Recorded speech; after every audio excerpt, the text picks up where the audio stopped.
Kaya ganun. Dito ko ito lang. Patawag yung gamit sa kanila.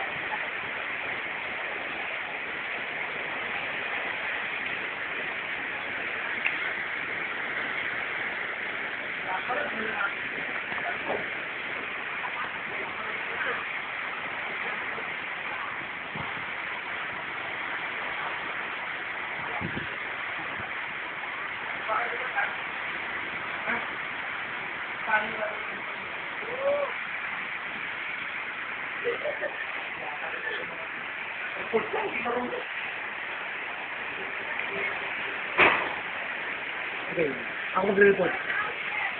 Dali. Ito. Ito na kami ngayon. Kung saan naandito kami sa Barangay 1 ng San Nicolas, Ilocos Norte, kung saan malakas ang pagdating ng bagyong si Pepeng.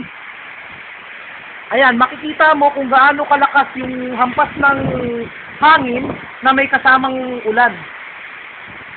Yung mga halaman, mga puno rito, halos ilan na lang yung nakatayo. Marami na pong bumagsak.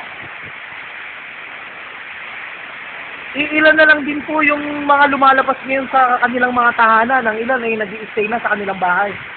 Sa ngayon po, dun sa labas, kung saan makikita niyo yung National Road, yung daanan, matutunghayan nyo rin sa labas na halos lampas sa tuhod na yung lalim ng tubig. Pero dito po sa lugar namin, kung saan ang tawag po rito bahay natin lodge. Dito po kami sa apartment park. Ayan po. Ito po ako. Ayok. Ayan. Grabe ho talaga yung hagupit ng bagyong si Pepeng. Kani-kanina lang galing kami sa site. Inayos namin at chinek namin yung mga items namin doon na nasira. Saka chinek namin kung ano pa yung mga na-damage. Ayun, sa kasamaang salat, 5 sa mga salamin namin ang nabasag. At yung ceiling namin sa rice circular, Bumagsak. bumagsak. Ayan. Tuloy-tuloy lang natin tinutunghayan ngayon yung pagragasa ng bagyong si Pepeng. Ayun, papalapit ngayon dito, papunta sa apartment 1, yung pinsan ni Boyet, si Sandy. Ayun siya, naglalakad siya, nakapayong. Kaso lang, ang ina-expect namin, magdadala na siya ng iinumin namin, wala pa palang dala. Grabe talaga, Malakas na yung hangin, malakas pa yung ulan.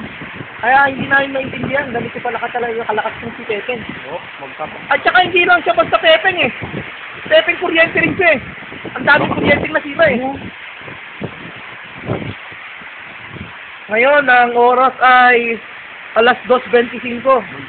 So, kung titignan mo, akala mo halos mag-aalas 6 na. So, hanggang dito na lang. Ito po, nag-uulat sa inyo ang inyong correspondent. Ako po, si Gary.